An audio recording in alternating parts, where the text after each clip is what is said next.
more you can cultivate that sense of wealth, that sense of abundance in you, the more you can feel that sense of joy, the more easy it's going to be for you to do financially. Because you're not going to be in this scarce, fearful mode. Now that's not enough by itself. You can have this great sense of abundance and do the wrong mechanics and be a disaster. True or false? But if I had to have an area to get you started with, you want to have the emotion and psychological strength, because that's going to carry you through when the mechanics are boring or frustrating, or when things aren't working out. Your emotion, your psychology is what will carry you. It'll get you to keep doing it. Everyone knows, if you've done any studies, Dr. Seligman is very famous for doing studies on optimism. And in those studies, you know what he found out? People that are pessimists are much more realistic. They're much more accurate. If you give them a test and you ask them to look at something and give you a size measurement of it, or to evaluate their own success or failure at a task, in every study Seligman's done, he did it in the University, I think Pennsylvania if I remember correctly originally, what he found was that optimists always see themselves as doing better than they really did. They basically BS themselves. What happens to pessimists, they're 10 times more accurate. But here's what he found out. What he found out is because the people who are accurate never push themselves because they know it's never going to work anyway. Whereas the optimist sees it better than it is, so they keep doing it. Because they have the illusion they did well, I'll do even better next time. And because of that optimism, they did it more often, and so optimists succeed at a 4 to 5-fold, depending upon the task, result ultimately beyond anything that a pessimist will do, and they're not as accurate. All that's a big way of saying is, if you can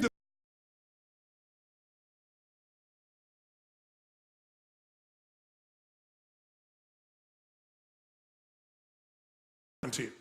You are larger than any financial challenge you could ever face. Initially, we'll say, well, look at their houses, look at their homes, and they don't really have electricity, they don't have this, but they don't feel poor. It's your identity.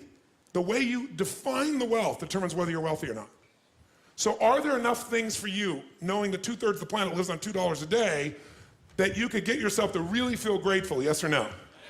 How much of your life do you get benefits from today that you never had to create? Think about it.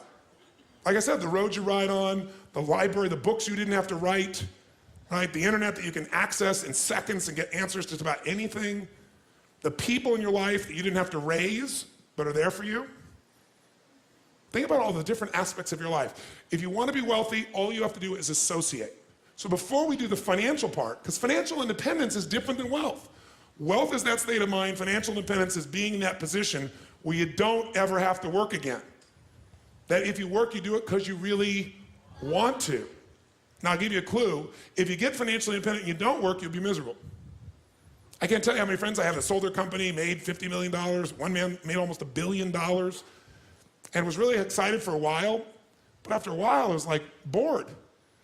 His vehicle of his business gave him a sense of contribution, and he was always growing, figuring out how to solve problems, and he had all the people he was connected to in the business, all the employees and friends and associates. So I want to tell you, I'm not just saying this as some little positive thinking technique. I'm telling you, this is the secret, the real secret, to shift it inside of you and to add the real value.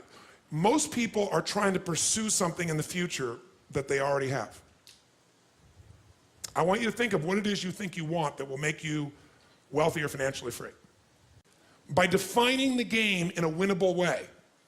A certain amount of money that we meet, and that covers what we're going to call financial security, which might be your housing, your cars, your food, and basic entertainment. How many would feel rich if you didn't have to work, if your investments alone, the income from your investments, the income, covered those 4 items, your housing for the rest of your life, your food, right, your travel, and some entertainment? How many think that would feel pretty good? Say aye. And by the way, that number is way smaller than what most of you think of when you think about being financially independent, which is everything covered without working.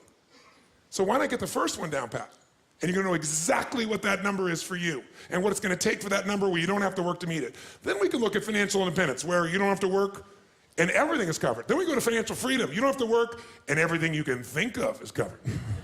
Anything you ever want to do for yourself or others, those you want to give. That's a different level, isn't it? And most people think of financial freedom, they come up with this gigantic number that if you even figured out everything you want, it's nowhere near as big as you think.